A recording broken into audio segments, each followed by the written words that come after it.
Good morning. It's a pleasure to be here. My name is Yahli Adamti, and I have only one request.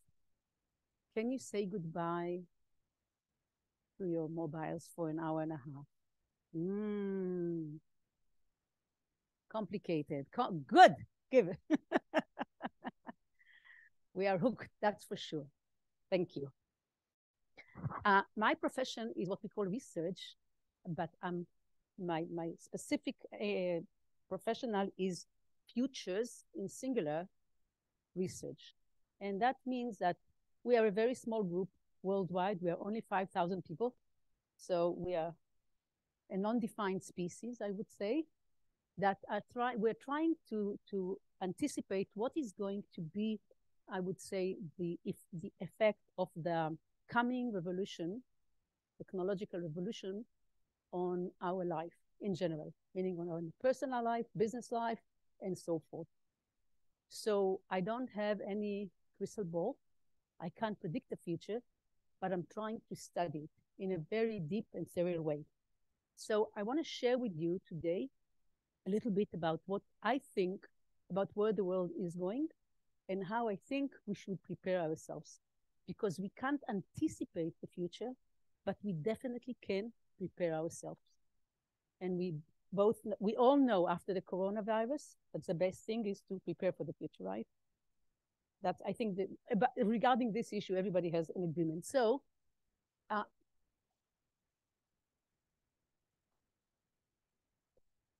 here, should I stand on my leg? No, that's enough. Okay, let's start. Okay. So right now we are entering an era that we call destructive, we call it creative destruction. What does it mean, creative destruction? Meaning that the old has to die in order to let the new things arrive. Right now it's winter. When you walk in the streets, you know, the leaves are falling from the trees, right? And they are gloomy, and they the trees don't look so nice, but in springtime, when we will see them in a few months, it's going to be all, you know, flourishy and green and happy. And this is where we are heading. So this is where we are. This is, I would say, this concept was created by Schumpeter. Schumpeter was a very important economist, and he discussed it, as you see, nearly 100 years, 80 years ago. But it's still valid. And the one that is using it right now is Philippe Aghion, which I suggest to all of you, recommend highly to learn about him, because he is the world's most renowned expert regarding development of companies and growth and so forth. So this is where we are heading right now. And this means beyond anything else, and even if you won't remember any word that I'm saying, that we need to do a mind shift. We can't continue thinking about the future in the way we used to 10 years ago, 5 years ago, or even before the corona. Okay, we have to we have to change, we have to unlearn. I'm going to speak about it. We have to relearn, and then using the relearning that we have, we are going to reframe all the information and the knowledge we had before into this new context. So there are many forces right now that are challenging the status quo. I will not talk today about all of them, okay? I'm only going to speak about the technological revolution. It's enough. If we had to speak about all of these, I think we have to have like 48 hours non-stop. So we won't do it today. But just to give you an idea, how strong are all these powers, each of them. Climate crisis, we're anticipating 2 billion people that will have to relocate because of it. Mainly from the poor countries, but not all of them, okay? When we are talking about global power balance, we see what's happening now with China. Did you hear yesterday night what happened when Biden said they're sending troops now to Ukraine, okay? So everything is really right now on this, I would say, on this side is really,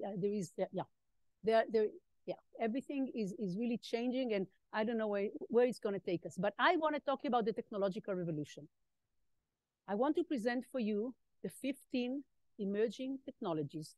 Each of them is unique, going to have immense power and impact on our lives. And all of them has been around in the neighborhood, as we say, like nearly more than 100 years. Do you know when was the first time we started talking about AI? 1843. A wonderful lady called Ada Lovelace created the first code. Can you believe? And it was a woman, okay? Of course, no one talked about her until 100 years later, who the genius that talked about it was Alan Turing. And he says, all my work is based on what this lady did 100 years ago. So each of them is extremely important. So robotics is with us, you know, from 1921, when Čapek was someone who wrote, he was a playwright, and he created a play, and he was talking about this machine, and he didn't know how to call them, so he asked his brother, how should I call this machine that, you know, working so hard? So he says, robota. You know what is robota in Czech Republic? Czech language is work, hard work, slave work. Okay, so, and this is what right now they are doing for us. So each of them is important. Each of them took us a long time to get them to prime time. What does it mean that when we are talking about an important technology, I would say disruptive technology or enabling technology that is coming to an age, it means three things. First of all, it's becoming accurate enough. We can rely on it. This is the first thing. The second thing, that it's easy to deploy. We can use it in various domains, different categories, and so forth. The third is that it's becoming cheaper and cheaper. And just to give you an idea, when we are talking about the father of ChatGPT-3, which probably everybody knows here, right? So GPT-3, when they started working on it, which was on 2010, if I'm not mistaken, it cost $890 million for 1 year to use it. It fell until 2018 or 19 to $4.5 million. Huh? Interesting. But in 7 years, it's going to be $500. Can you believe? And we are right now, we are transitioning in the coming few months to GPT-4. So let's see what's going to be, which is going to be much bigger than GPT-3. So just to give you an idea, or when we are talking about gene sequencing, anyone here in the room did his gene sequencing? Wonderful, great. How was it? Anything interesting?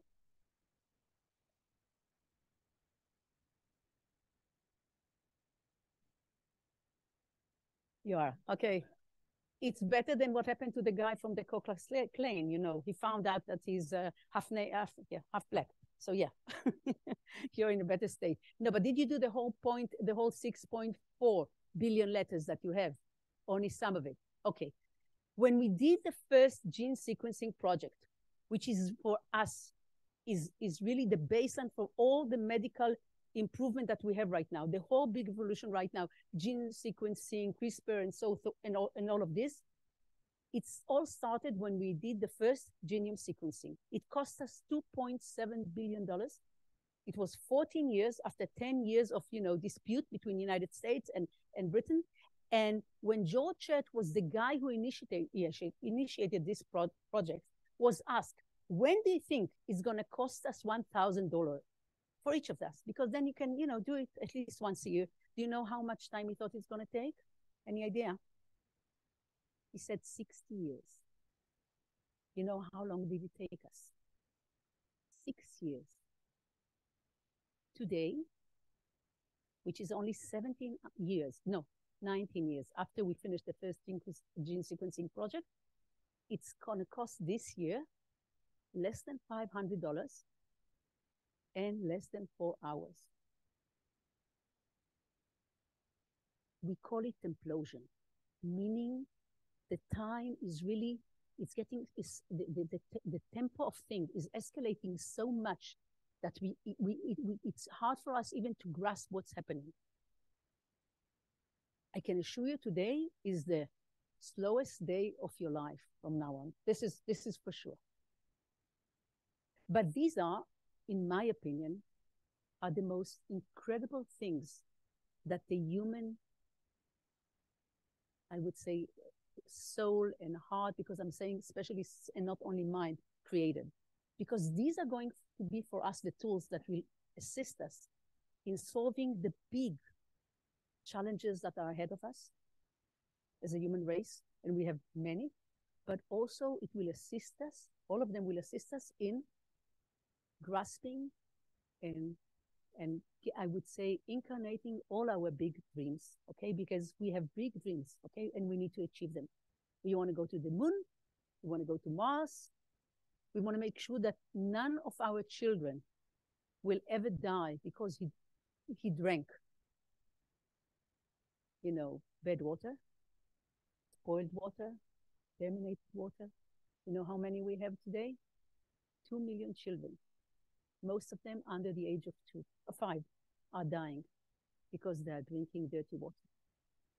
We don't want any woman to die when she is giving birth, right? When she's in labor. And I can continue and continue. So we have big dreams, and these are the tools. So please, don't be intimidated by them. I urge you to try them.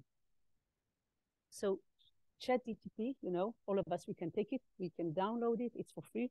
I hope did anyone did it? Okay, good. Continue, and it's wonderful. Go to Amazon, buy for you and for your children a robotic kit, and work with it. They are going to tell you that CRISPR is very dangerous because people are going to say we are going to play like God. Okay, we are taking on ourselves the responsibilities that we can't handle. Go to Amazon and buy yourself a kit of CRISPR and create a vegan cheese with your children. Whenever you hear any kind of warning, okay, and we see right now what's happening with ChatGPT, which is, in my opinion, it's ridiculous because it's such a bad tool. It's only the beginning. It's really, really only the beginning of, I would say, tsunami of, I would say, AIs, which are going to assist us in any kind of domain, okay? Each of us is going to have a personal assistant, much better than ChatGPT 3, okay? Please, I urge you to try all of them. Now, the other thing we should take into consideration is the conversion. This is the decade of conversion. We are going to take any kind of technology and we're going to combine and recombine.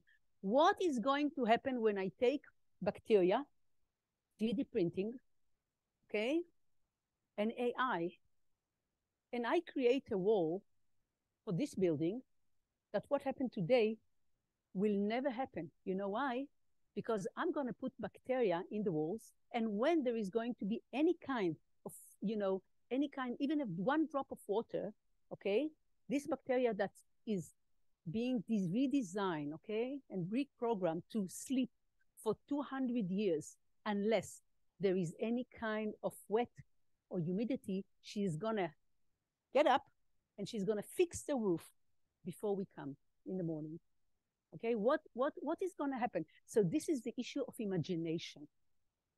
If I have to talk about the 2 major tools that we should have in our toolbox for the coming decade, each of us that has any kind of responsibility on your family, your extended family, your business unit, one is going to be imagination, because right now, all of us, we lack imagination when we are thinking about the future, when we are thinking about how we are going to use this technology, and the other is going to be critical thinking. But if you ask me, in the last 100 years, we became very good in critical thinking, in saying, no, it's not good enough. We did it, right? Someone tried it. And we lost our capability to dream big. So this is going to happen. So all of it is going to be unpredictable, surprising, enabling. So this is where we are heading right now. And technology, we don't, I mean, I would relate to this as, as our creation, like the children that we give birth to. But on the other hand, technology has a power of its own. And this is where we're going. It's going to be much more complicated. It's going to be much more diverse and much more specific. So right now, when we are using the way AI, I would say that it's an error. It's a mistake, because there won't be one AI. There are going to be thousands and millions of AI. They're going to be, some of them are going to be very complicated, And some of them are going to be very simple, and we are going to use all of them. We are going to live with robotics, operation all around us. And we're already doing it. Anyone here has a Roomba at home? Okay. You have a washing machine? Okay. Okay. All of them are already kind of computers. So the amount of change for the coming decade is about what we had in the last 100 years. And in the coming 100 years, and I have one good reason why I'm telling you about that, okay, is going to be around the amount of changes that we had in the last 22,000 years. And I'm saying it because all of you have the capability and the possibility to be here in 50 years or more. Because this is the decade that we're going to arrive to what we call longevity escape velocity, which means that for every year that we're going to live, we are going to have a year and a half an extended lifespan. Okay, right now it's about 4 to 5 months. So all of you are going to live to 100 if you don't do something simple, stupid like jumping out, taking I don't know what kind of a jump without a rope, or don't put your seatbelt or something. Your children are going to live to 120. And if you think that I'm exaggerating, please look back into the history. 100 years ago, 120 years ago, it's the 1900, what was the life expectancy? Anyone knows? It was 49. Now when we hear that someone around this age died, it's a tragedy, right? What happened? It's too young. Do you know when the pension period was decided? What is the age usually that people think that they should go, leave work, go in 65? Okay, good. It was created, this framework was created in 1860. It was created by von Bismarck. He was the head of the army and also of the economics in the Austrian Empire. And he was thinking, what can I do that I will persuade people to come to the army? I will tell them that when they are 65, which he knew that only few will arrive, I will give them a pension. Look how society, has a problem in adopting. It takes a long time because right now, 106 years after, we are still living with this framework, right? With this paradigm. I can assure you, you shouldn't do that. You shouldn't quit work at 65. I think it's, and especially for men, it's deadly. I can assure you, okay? I urge you to work till you're 85 or you're 90. I'm serious, okay? So yeah. So this is where we're going right now. And just to give you an idea what's happening only in the last year. So everybody are concerned about plastic, right? Okay, now we have an AI that's created for us, plastic that we can, break down within a week. Unbelievable, right? Okay, let's continue. Anyone who knows anyone who has cancer, head cancer? So someone go to the doctors. There is a discussion. There are worries. So they do a biopsy. They send it to the lab. It takes 2 months to 2 weeks, depends if what kind of a tumor there is. Okay, forget about it. You go. They pick they take some blood from your finger, okay, and after 2 hours, you know whether you're going to have any kind of cancer. 50 kind of cancer. In the States right now, it costs $1,000. Okay, in Israel, we still don't have it. Hopefully it's going to be here. But think about people who already had cancer. And you know how fearful they are. They have once a year exam, right? So a month before, they're not sleeping, and everybody, all these significant others and people who love them. And then they're waiting another two weeks, right, to get the results. So no one is sleeping for, 6 weeks, right? What if instead of it, we have a membership, we have a prescription that every week I'm doing something like this? Because every disease, if I catch it at stage 0 or 1, I can stop it. Meaning that we are going to eliminate cancer. Whenever I'm telling you something like this, the most important thing you can do is use your imagination and think about what are going to be the consequences and what may be the unintended consequences, okay, as well. So let's continue. Okay, this is 3D printing, meaning there is a code here. And when I buy something from IKEA and I'm taking the box, I don't need to go to a carpentry school anymore, okay? I have an app. I'm signing on the app. I'm saying yes, and the chair is going to build itself. This is called 4D printing, okay? So this is it. This is where we're going, okay? We are going right now. We're talking about autonomous cars. They're already here. We already have autonomous vehicles, big ones, okay? The trucks are going to be the first one because no one wants to be a truck driver, right? So there we go, okay? Then we are going back to use, okay, the fusion reactor.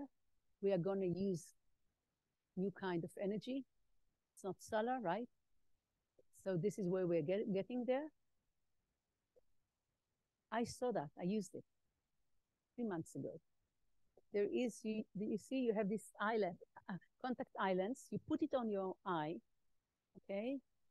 When you click it, it's double. I can see the information regarding you on it. I close it. I close my eyes. I see a movie from your bar mitzvah or something. Okay? This is how it operates. It's a very nice Japanese guy, very smart, very modest, who created that. And of course, this year was the year of the AI. This is a work that DeepMind, one of the most important companies in the world, is working on. And it seems silly that, what is it? They're playing, they're teaching agent how to play, and or now here the agent are, teaching themselves. So what is it for? Tomorrow, these agents are going to be inside our bloodstream. And whenever they tackle a cancer cell, they can attack it. This is the end game, okay? And we're talking about AGI, okay? So we have Gato this year, who is capable of doing, I think, 640 different tasks together, like all of us. Not perfect, okay? And of course, we got Whisper this year. We got Midjourney, okay, AI, which creates art, and now it's going to be music. And of course, we talked about it already, ChatGPT. Look what's happening. How long did it take it to get to 1 million users? 5 days. Implosion. Okay. The speed of change. Look how it looks. Okay. And this is before what's happening next year. In the beginning of, I think it's going to start like mid-June.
I will continue because it's beautiful. You can find it online, and I'm going to send it in anyway. Okay.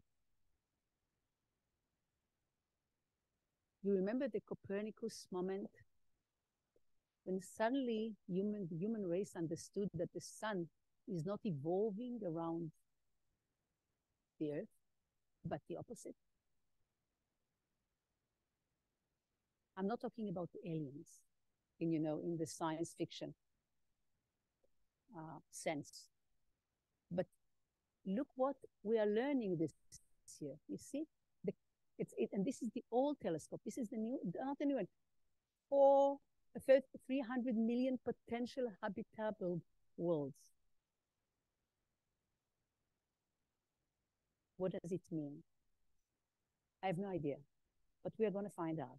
Okay, so in a sense, we can be very, fortunate. We can feel very fortunate. We can feel very successful because look what happened to the computing speed, right? Just a glimpse into the very near future for me.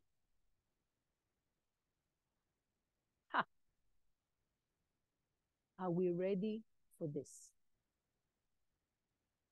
Are we ready on the personal level,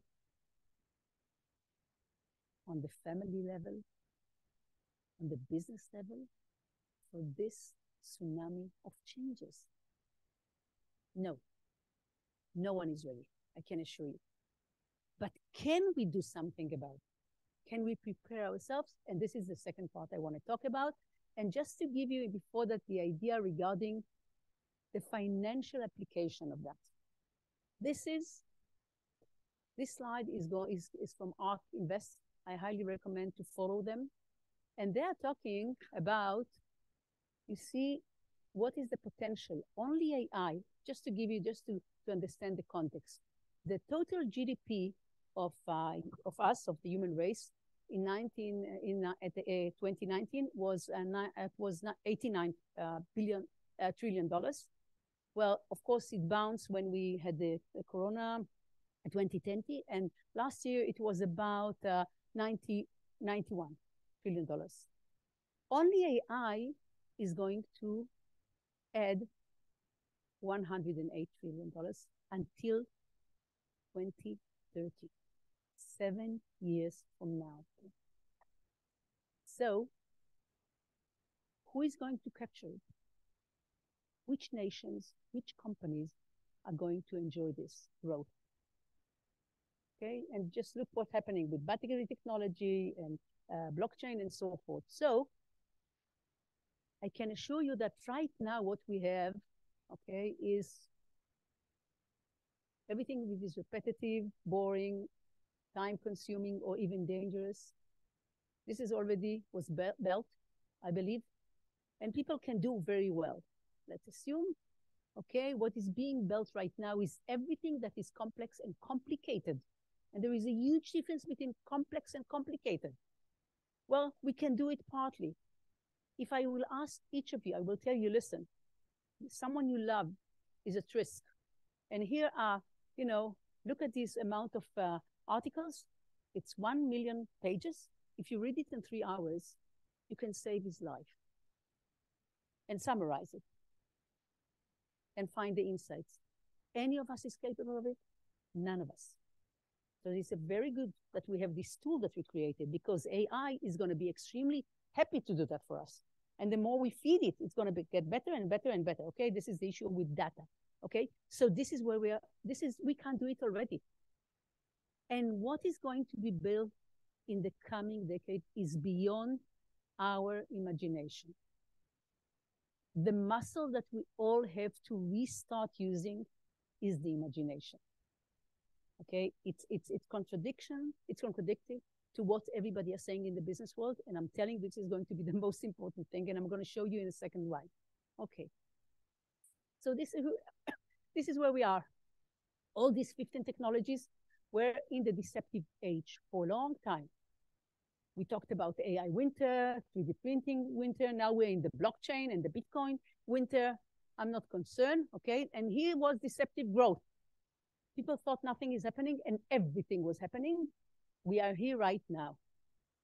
And the question is, where are we going to take ourselves? Is it going to be chaos or amazement? This is our responsibility on a personal level, on the company level and on a nation level. So what can we do? How can we prepare?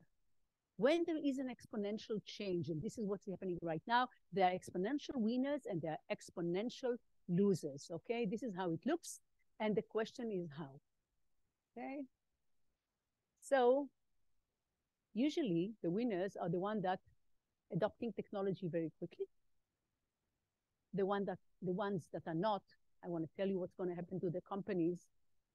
This is a prediction how many years a company is going to last. So if I open the company it's not even here. It's on 1920, I could have been, working in my company, doing sustainable growth, and I wouldn't have been disrupted for 72 years. Now look what's happening now to the lifespan of companies. It's falling. It's falling because people are not grasping the situation. They're not really understanding what's happening. They're not evaluating the risk and the opportunities, and are not relearning. They're not unlearning and relearning. Okay. So think again and rethink everything. You have to rethink everything. And I'm serious about it. So what the first thing you should do is take all your chain, all your value chain, and look at it. And ask yourself, is this the right thing to do? Is this the best that can be done? Can we challenge ourselves to do it 100 or 1,000 times better? And how are we going to do? How are we going to do it? We're going to rethink using our imagination. Okay, so this is the first thing that you should do. Okay, and why should we do it? E.D. Weiner, one of my teachers, says that we are all suffering from educated incapacity. And what does it mean? It means that when we are all getting into the boardroom to have a meeting, what's happening? What is the one thing that we are all very proud of? We are proud of our intuition, right? Because it's based on our history in the company, about our past successes, right? Our understanding of the situation and so forth, okay? Kahneman, Daniel Kahneman, everybody knows, okay? The Nobel laureate, he says one thing which is very crucial for this time. He says, intuition is the best tool for decision-making when three possible conditions are relevant to where you're standing. First of all, you're smart enough to understand patterns. You're staying enough in one place to understand and to understand where things are going and how you should evaluate, how you should prepare for them. Third thing, that the surrounding where you're working is changing in a linear pace. When we're entering an era of exponential change, he says, intuition is the most dangerous tool we have. He says, the more sure you are of yourself, he says, I can assure you that you're deadly wrong. So what do we do? What do we do? This is our best tool. We can't give up on it. So what Daniel Kahneman is suggesting to us, he just don't give up on it. Just put it aside for a while and create a space for learning. And this gives you new opportunity to rethink, and then you create a new kind of intuition. This is the first thing. The second thing is we are gonna start sitting in the boardroom. And who is going to sit near me? Me say I. And she's gonna challenge me. She's gonna say, wow, you have beautiful experience in this company. You did wonderful things. But right now, I think you're wrong. I have my data and I calculated and I can show you different alternatives. And the AI won't show us one option. What's going to happen when we don't have a week to think about the things? We should take a decision in 5 seconds because people's life are on the line. I have the great privilege of working with the Israeli army, with the security services. What are we going to do when we have 5 minutes and there are 5 soldiers over there and we have to make a decision? And the chief of staff thinks this is the right way, and the AI suggested exactly the opposite. This is deadly serious. And it's going to be tomorrow here in this company, because hopefully it's not people's life on the line, but there are different issues that are on the line.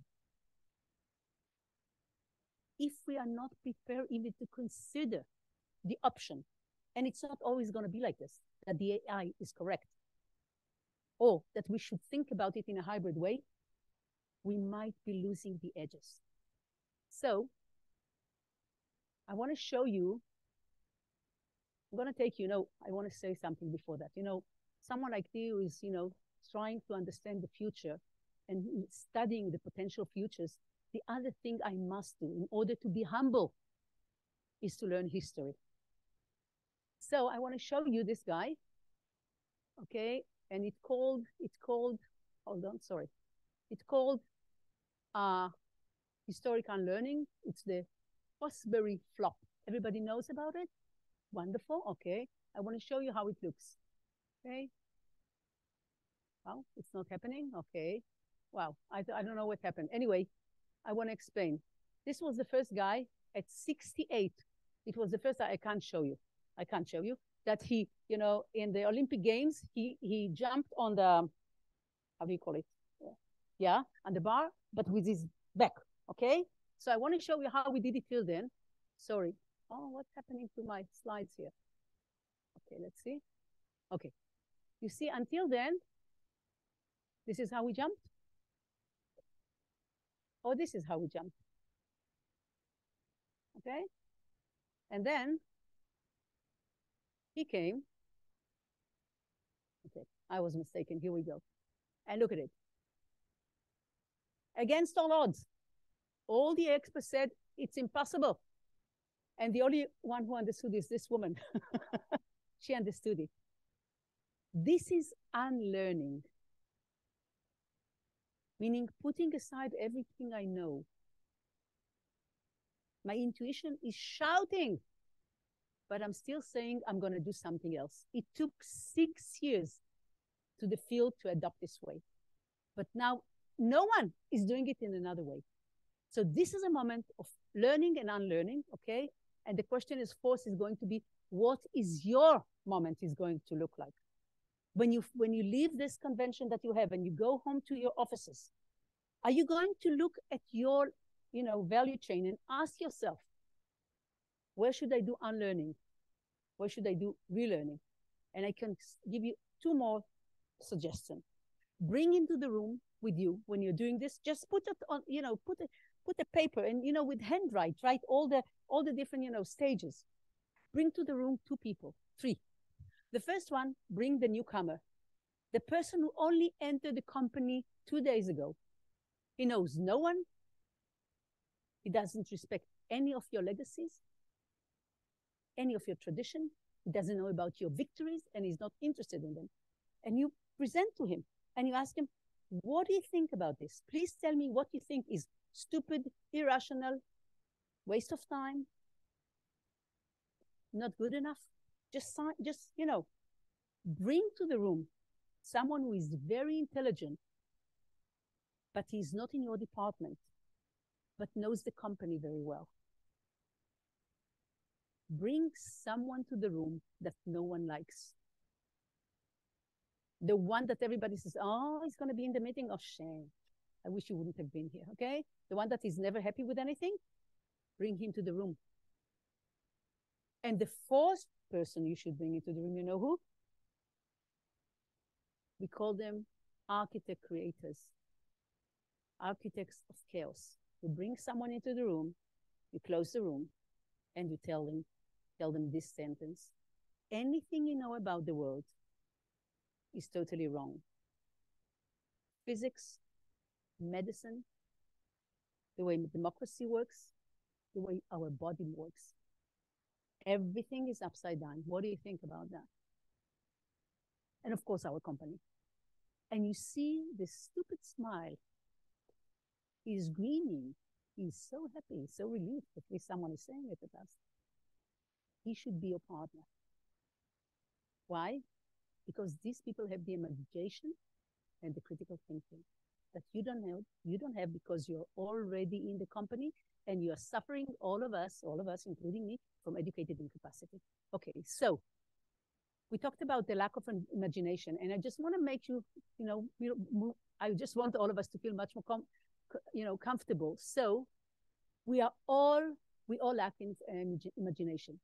And I even want to show you, okay, this is Michael Faraday. He's the one who really created the electricity. He was the one that no one created, but anyway, he was discovering it, and he was playing with it, and he was a little bit wasn't very self-assured, he's a little bit shy, even though he was one of our greatest scientists ever.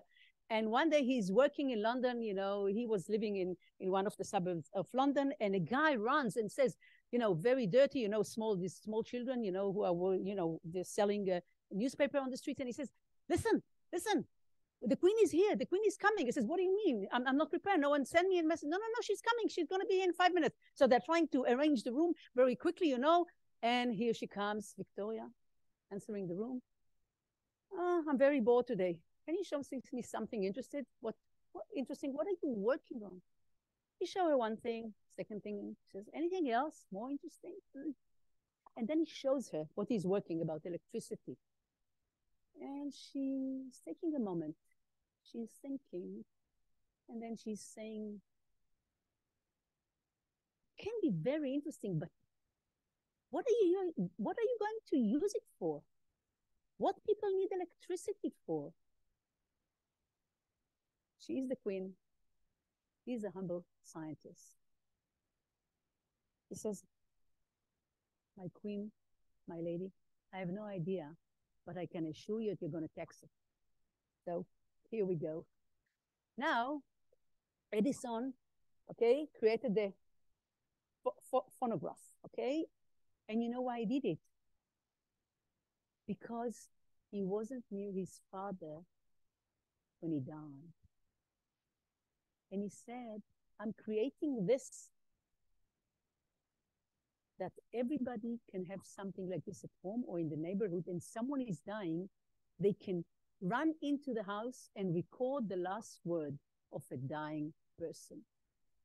This is all we do with music, right? We recorded music today, okay? And the last one, Timothy John Berners-Lee. When there was a Cold War, the United States, the DARPA, okay, which is the technological arm of the army, the American army, well, when they did scenarios about the future, one of the scenarios suggested that the Russian will try to, I would say, to destroy the telephone operation in the United States. So they said we should come with another solution if this happens. So what happened? They decided to create what? The internet. Exactly. So they created the internet. It wasn't called the internet at that point. It doesn't matter. And then at 1990, they decided not only to give it to universities, but to everybody. Okay? And then John Lee Barnes wrote an article, very angry article at 1992. And he said, if they're going to do it, by 1999, the internet is going to collapse and no one will be able to use it. And more than that, he says, I'm so sure of myself that when 1999, when it happens, if it won't be happening, I'm going to take this article and I'm going to eat it. I'm going to swallow it. 1999, he gets on the stage with a blender, with the article, some water. He used the blender, okay? And then he drinks his own article. Okay, so this is it. And you know about Mark Andreessen, yeah, the one who created Mosaic, and because of him we have the internet, okay? So now he's the head of A16Z. It's one of the most important venture capitals in the world. So he was the one that was created the internet, and they were sitting and thinking about what's going to happen with the internet. And they thought that there are two most stupid ideas that they ever heard about the internet, about potential usage of the internet. Do you have any idea what would they have been? Buying on the internet and dating on the internet. Anyone is not using now Amazon? 50% of couples in the States are getting to know each other through the internet. And now, you know what he says, Mark Andreessen? I don't think there is any idea which is stupid. The only question is whether the market is up to it. Okay, whether this is the right time, is the market is mature enough to accept it. So don't feel bad about your lack of imagination. I also lack of imagination all the time. So the next thing we should do, and I can't emphasize how important it is, we should look into our clients and customers and try to use what we call radical empathy to really understand what they need. And radical empathy, if I may say, is not buying them lunch, is not coming to their offices for a meeting, is suggesting for them that for 1 week, you're going to be their assistant and you're going to follow them like a shadow. And I can assure you, if you have, you're going to write all the ideas that you're going to find out, you're going to come up back after a week with them with 100 new ideas about what your clients really need. It's not what you think they need. You're going to walk in their shoes. So just to give you an idea, what's happening in the States. So these are 5 consumer pains points regarding money. I won't go into it right now, but I want to talk about one in particular. And this is the fact that people don't have sufficient saving in the States today.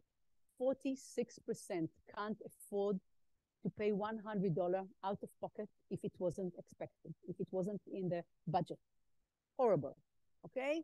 So these 3 children, okay, I'm sorry that I'm calling them children, they're 30 years old, but they started thinking about it when they were about 19 or 18. They are Belgian, all of them. And they were sent to study in Harvard. But the parents told them, we are going to pay for your tuition, but we are not giving you any pocket money. You go and work for that. So they started working, and they were paying for the paycheck, right? And they were waiting for the mail, and then they got the check, and it wasn't correct, so they have to go back and forth. And one of them, this one in the middle, said, if I, a graduate of Harvard, can't understand the system, and I can't get my money on time, what is happening to the blue-collar workers? And what they said, and this is, I would say, looking at things with really fresh eyes, because he was from another country, he wasn't raised in the States, he says, what's going on here? This poor guy is working 8 hours a day, and then the company makes a decision that they're not paying him doesn't matter, the $30, the $100, $200 that he earned today, that can be a huge relief for him. No, they're going to pay him like in 2 weeks or in 1 month. And they're using his money to play in the stock market. Interesting, huh? Interesting perspective. I'm not suggesting that you have to pay for everybody every day. Okay? I'm just saying. Because these are the people who are, they really hardworking people, blue collar. They can't afford anything. And what's happening if they, for example, let's assume I'm Alice and I'm working in Starbucks and I'm on my way to work and my car broke and I'm going to the car shop and they say, well, unfortunately, it's going to cost you $400. I don't have this kind of money. So what I do, I go to a day lender, right? And then the interest is horrible.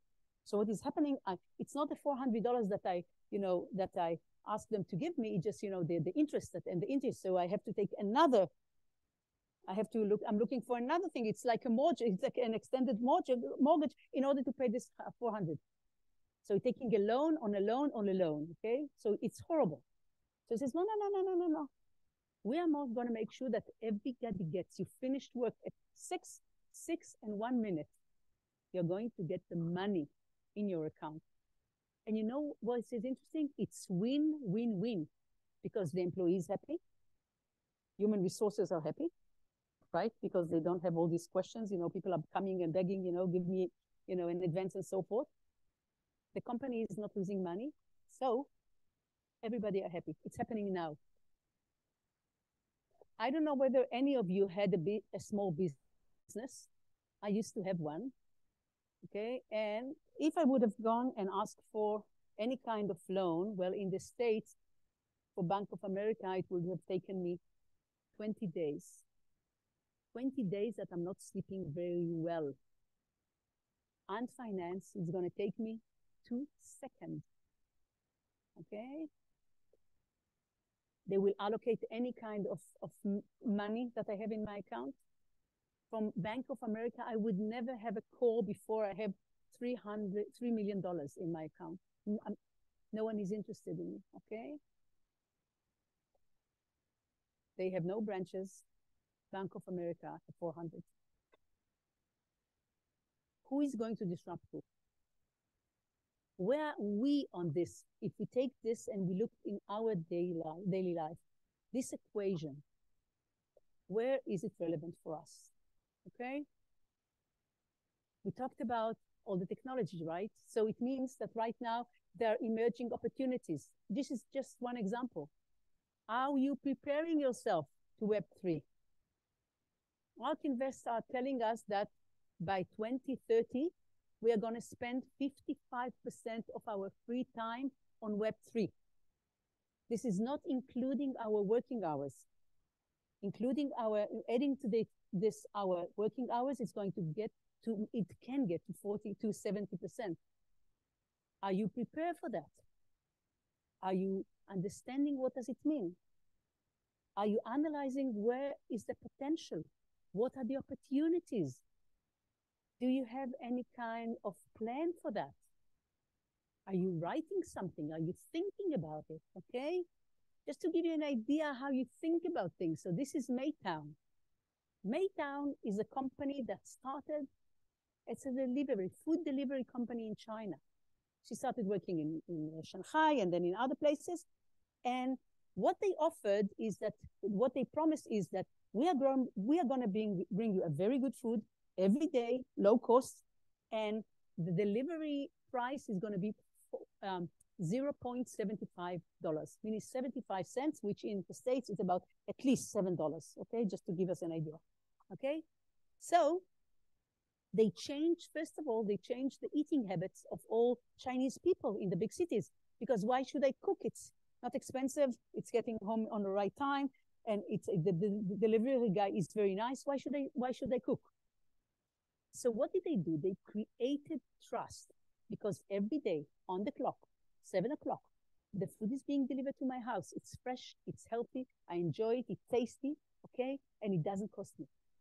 After 3 years of working like that and creating a very solid trust infrastructure, you get up in the morning if you're a Chinese and you're getting a message from them saying, you know us, we know we love this and this and this, and you know you like to eat this and this and this.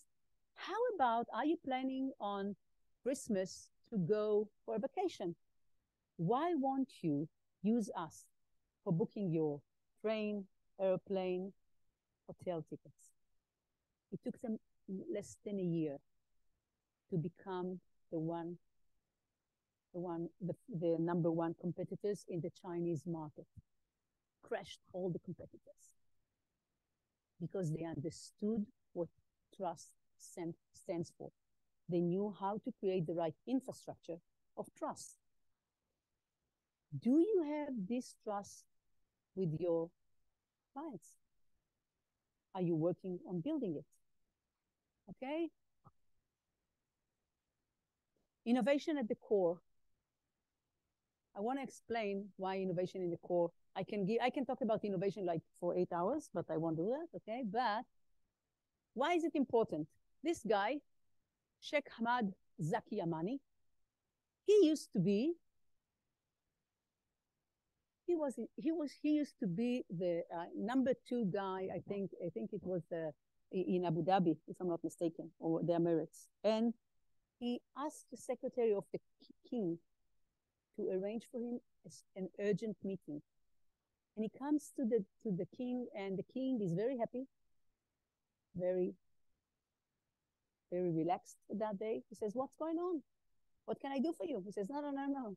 It's not what you need to do for me. It's what I need to do for you. I have to warn you. He says, "What are you talking about?" He says, "I've been thinking for a long time, and I'm keeping track on trends.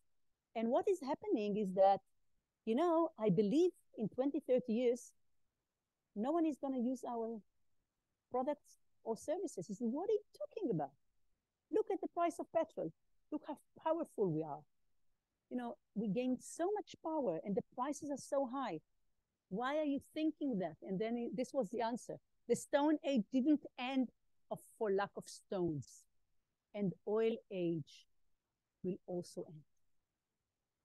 Okay, so look at this. You remember I told you about learning from the history. The government of the United States sitting for a meeting in 1882. And they're looking at this chart and they're saying, what's happening?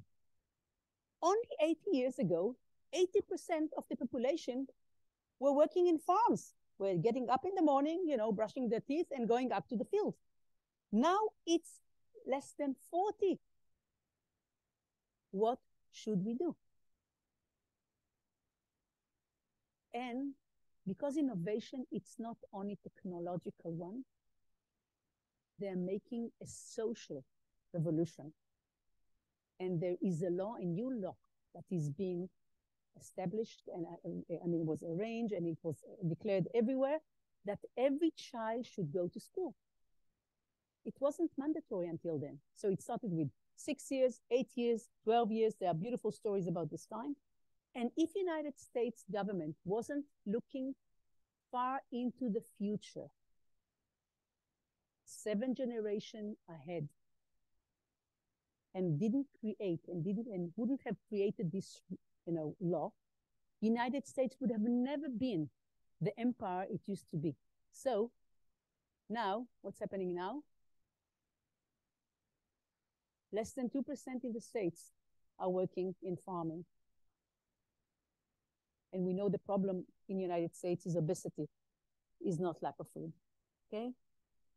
Technology. This is how technology revolution. Look at this. And this is very tricky. Look, if I'm working in the film industry, and this is 1990, and I'm asking myself, whether should I invest in my business more money? Or should I diverse? Or should I go to another business? Okay? And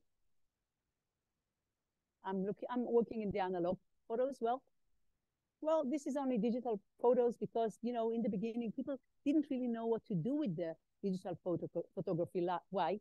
Because we used to print them, yes, and we used to put them in albums, right? And to put them on the refrigerator, right? So, well, digital cameras are beautiful, but, they're not very, they don't really assist me in my life. What's happening here? Why is it happening? Why suddenly digital photography is taking over? Because of Facebook. Because Kodak and all the digital companies, the analogical companies, they were mistaken. They thought that they're in the chemicals, right? Business. But they were in the memory creation business. You remember we talked a minute ago about innovation, which is based on understanding clients' needs. This is what was really. So Facebook was really the disruptor of the analog. Because now I have a digital camera, I can put it on Facebook. There is another thing to think about it here, another lesson. The disruptor is always coming from unexpected places. When you're working on your yearly plan, You can't only look on the traditional competitors. Look at other things. Look at other domains. Okay. So I will not, let's continue. Okay. The other thing is, I think you should ask a question. You remember that we are all suffering from educated incapacity? So whenever you are sure about yourself, the best thing I can tell you, put a question mark. Not so difficult, huh? Write down everything you think about your business and add a question mark. For the Israelis in the room, I was in a meeting with some really high military officers, and in the end of the meeting, they said, we don't have too much time. We have like 7 or 8 minutes. Can you teach us how to think differently? I said, I only need 5. 2 used for the coffee. I said, okay. I said, let's write down. What do you think is the Israeli army? So they said, well, men, mainly. Okay, it's based on men. Wonderful. Anything else? Well, they're young men. Beautiful. 18, 20, and so forth. Okay, what are they using? Well, you have, all kinds of weapons. And who is our enemy? Well, we have a long list. I won't stop. And then it says, well, I put a question mark regarding all of them, and I'm going to put other suggestions. My army is based only on women. My soldiers are women aged 75 and more. I'm not willing to take 74 or 72. They're too young for me. We are not using any kind of ammunition that you're using. Nothing. They have been forbidden by international law. But I'm using everything that is in the air. Light, vibration, energy. And my enemy is China. 2 minutes. Now, let's go back to our army and think what we can take from what I believe is the better army and redesign our army. Whenever you're getting into a discussion mode, do this exercise. 5 minutes. 5 minutes. Question mark and the opposite. Okay. How am I with the time? I lost my time. I have, what, 10 minutes? 10 minutes, that's all? Okay.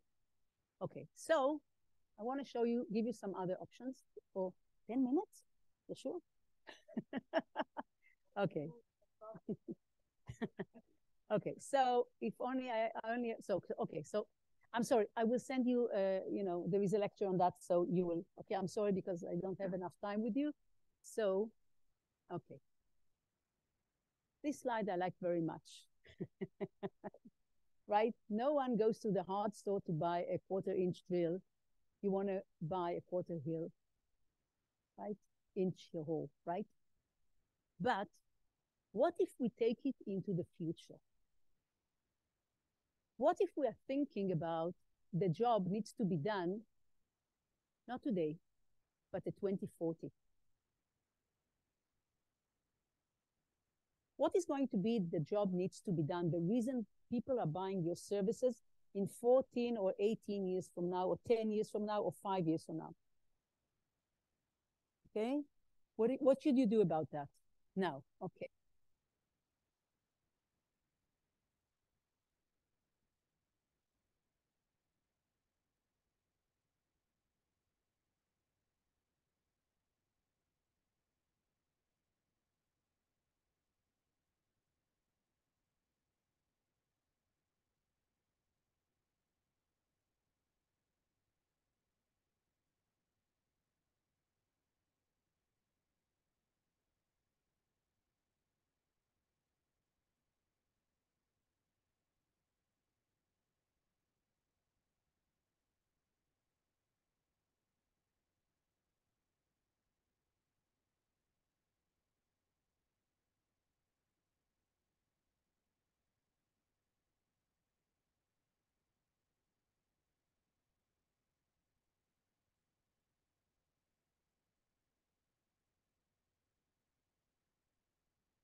only problem I have with this field is that they are looking for crazy people.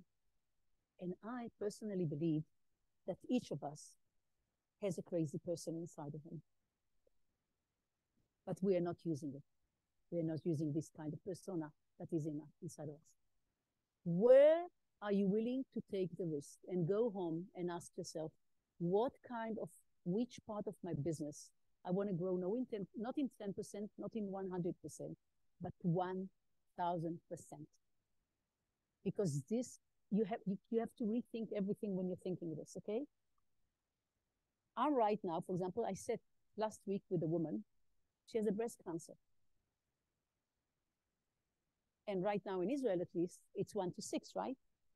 Every 6 women has cancer, which I'm sorry, there is no reason for that. Because we are using the wrong method. What if we can create an app that every woman will get up in the morning, every Saturday, will check her breast. It go up, all the information, yes? Go up to the cloud. It's being diagnosed by a very progressive and very quick, very fast AI. And she gets the results. Go out, enjoy. What if we can change the number instead of 1 to 6? 1 to 6 million, which is a very bad number in Israel, the Jewish community, but what if we change it to 1 to every 60 million? Is it worth working on? What in your business is worth working on like this? And I want to show you something else. Think about your business. The most important thing in your business today is data. What can you do with the data to create a new business? And I want to show you what can be done.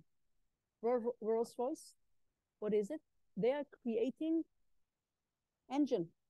They're very proud of their engine division, yeah, for the jet plane.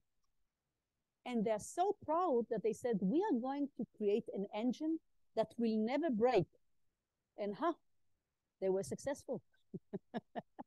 So they're sitting on the board, in the board meeting, and says, oh, if we're going to sell this engine, no one is going to buy from us next year.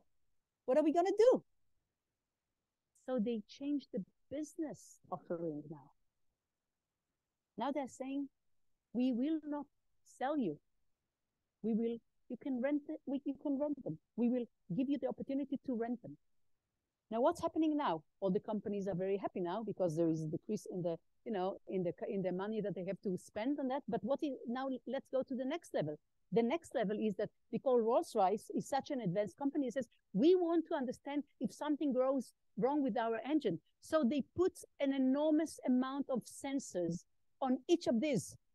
So what is the going route now?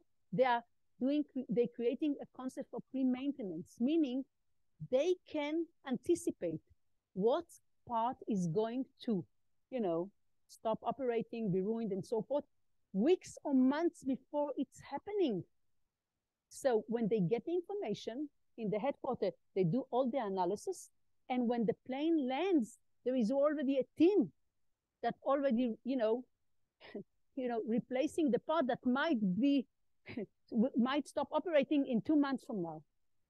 So this is the second phase. What's happening in the third phase?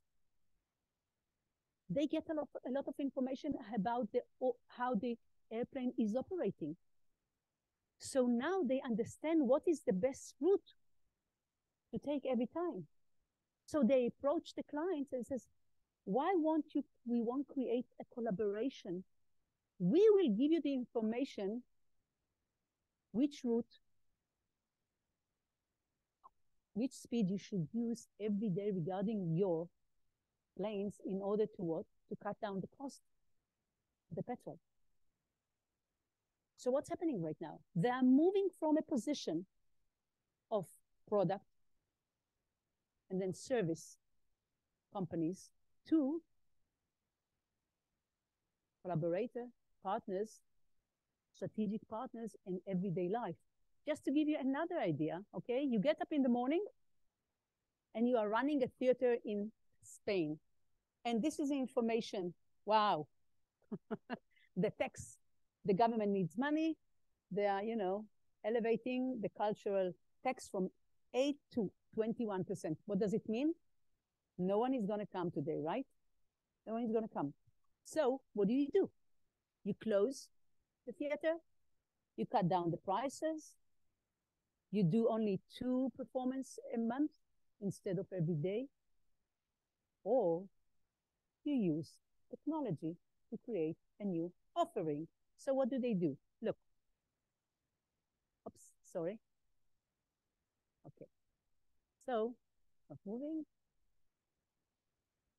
Hi. What's going on? Okay. Look what they do. You go to the theater and you are paying only according to the amount of laugh that you laughed. And you have a camera that you can see all the pictures and you can download all the pictures that you laughed. Okay, so, and they say, well, it's in any case, the price won't be higher than the one that you paid if you had to pay before that. So you see, if every moment you see whether you laughed or not. And these are artistic people that we think has nothing to do with, they have nothing to do with technology, right? This is imagination. This is creativity, you see? So what's happening, you see? Of course, it's a huge success. People love it. Everybody can, of course, adopt it. And this is how it looks. Where in your business you can use this kind of creativity? Or anyone here does yoga? Wonderful. What about if your clothes can correct you when you do, the morning practice, when you're doing it 5 or 6 o'clock in the morning, and your clothes are going to correct you, and you are going to pay the company every month $6 if you're happy. And what if you do something else? You say you get the clothes for free, but if you're at level 0 and you want to be at level 10, so you will pay for us according to your progress, which is going to be analyzed not by us, but by, a kind of committee that will create of 10 yoga teachers. Are you selling product, services, or something else? Performance.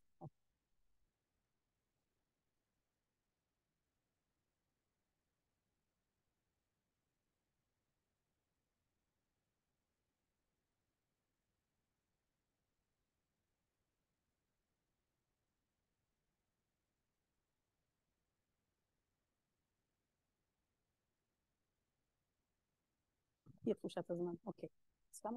Okay. Okay. I will have to, unfortunately. Okay. So what did you see here? Elon Musk gets up in the morning. He's a very, very bright person.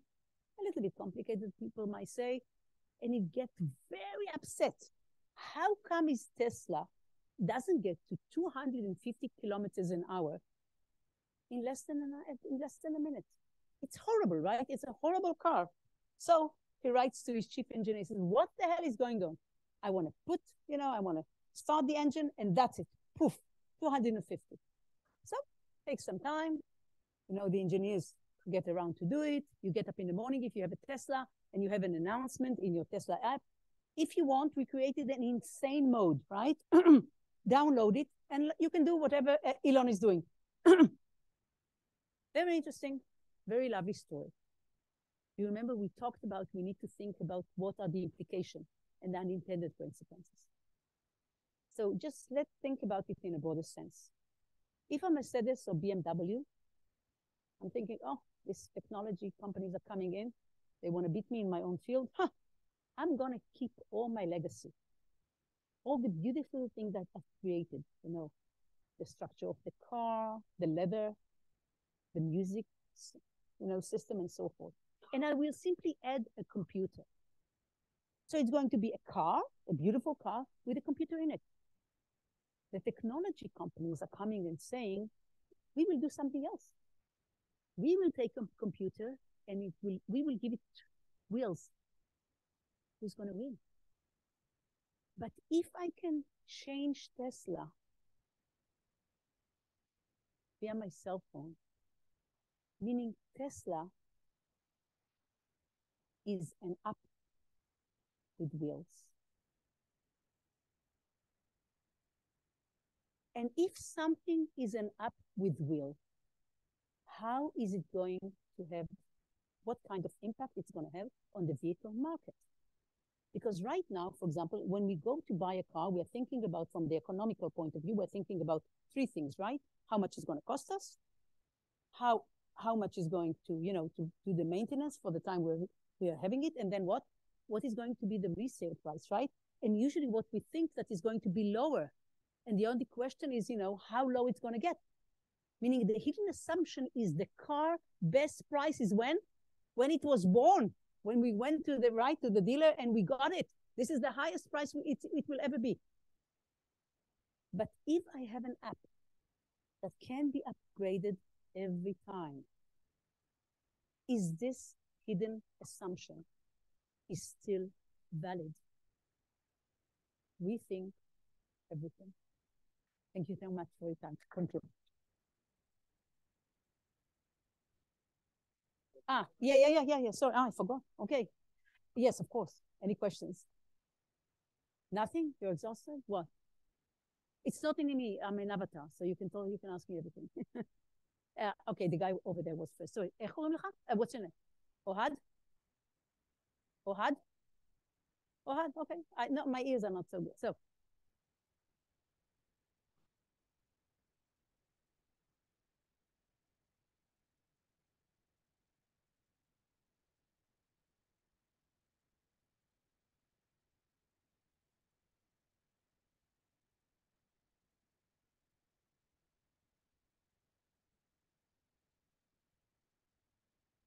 Sorry, I don't hear you well. Sorry.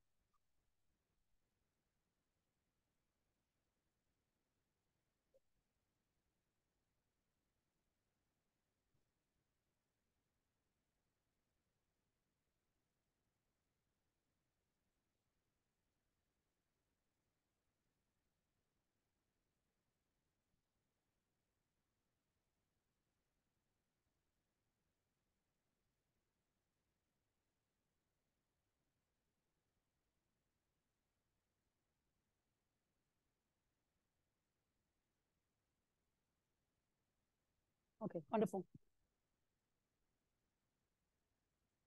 Okay, what we do is we create future scenarios, futures in plural scenarios. And I think everybody, each company can do it. So what you do, you take and you create in your company a set of trends that are relevant for your business. Economic trend, I don't know, socioeconomic trends or whatever. And each team in the company keep track on this issue. Especially it's better if it's relevant to the business. Like if it's economical, so the economic division should take care of it. If it's technology, if it's I don't know, human resources, whatever. And then every month, first of all, you're sitting and asking yourself in a meeting, okay, what are the new trends? What do you think? Do you think it's going to go this direction or this direction? And so first of all, you all the time, the fact that you're all the time learning and relearning, you're changing your set of thinking, your way of thinking. So this is the first thing I would do. The second thing, once a year, I would sit down and I would take all these trends. Okay, I will take a small group of people, no more than 7. I believe in people, in a team of 5. I think that's the best to do a real change. And we look at all the trends, meaning all the socioeconomic trends, all the geopolitical trends, and we are thinking of all of them. It's only one day, and it's saying, okay, from all these socioeconomic trends, we believe only 2 are relevant to our business.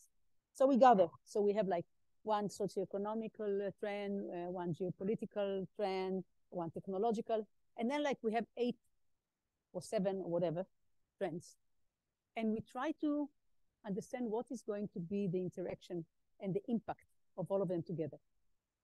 And out of it, we create like 6 or 8 scenarios, futures, potential futures. Then the second phase is going to start to think what might happen in the coming, let's say, plausible future in the coming 2-3 years. So we put it on a time horizon. This is one thing we do. The other thing we do is, I would say, the believability. I mean, how certain we are that things are happening. Okay, so this is now. Then we take each of them. Let's assume right now, and then we create a positive scenario and a negative scenario. So you end up like with 10 scenarios, like 5 positive, 5 negative. Then you're saying, what kind of strategy I should build that will assist me in achieving these goals and, you know, riding on this potential positive and also prepare ourselves. Usually what people not doing well enough is preparing for the bad ones.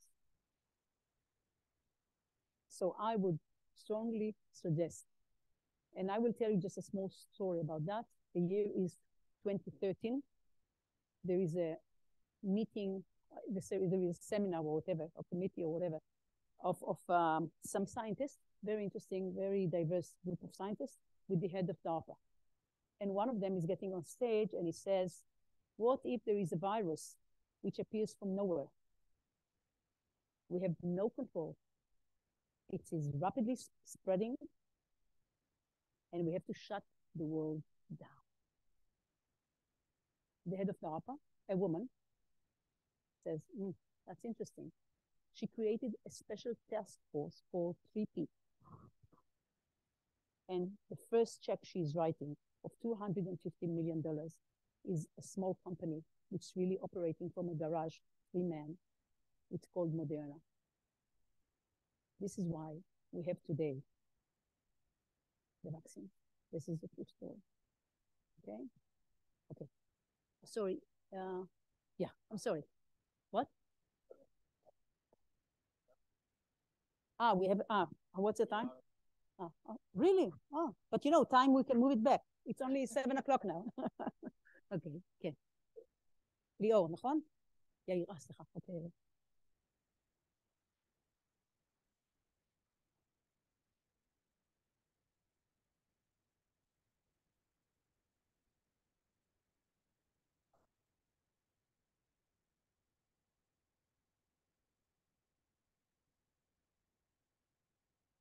It's wonderful, wonderful, wonderful question. I want to say, first of all, that if we would have asked people at 190, at 190, what they want, they would have said, we want, you know, a stronger or faster horse. No one would have said the car. And what happened, and I'm going to take this story. So what happened is that when they started, you know, manufacturing the car, and it wasn't Henry Ford, because, you know, before Henry Ford, cars cost only $600. Half the price of what Ford was asking, you know, pricing it. So people hated the car. They hated the car. They were throwing stones on the car. They called it the devil carriage. There was a law, I think in England, I'm not so sure also in the States, that a person, it was called the red flag law, that before a car, a man should have walked with, they hated the car. And there was a law that if the car breaks, you have to take it down and you have to rip it off and only then they were, and also you can't honk because the horse is going to get frightened. What was the source of it? People didn't understand what the car were for. And when they went and they started to look, the company, the manufacturer of cars, started to look how they advertised. They said, well, the message was, get rid of your, I don't know, donkey or whatever was the name of the horse, take a car. And people were offended because everybody had a horse. It's like a part of the family. It's like, if someone today will come and says, get rid of your dog, we will get you a robotic dog. You're going to crash him, right? It's your dog. What do you think? It's a part of the family. So you have to create a bridge, but you create a bridge not from your technology, but where they are from. So they stop calling the car a car. They said it's a faster horse. When we buy a car today, we says, how many horsepower there are, right? They called cars in what? In names of animals, Mustang. So you create a bridge from where they are. It's been a great pleasure. It's been a great pleasure. Thank you so much.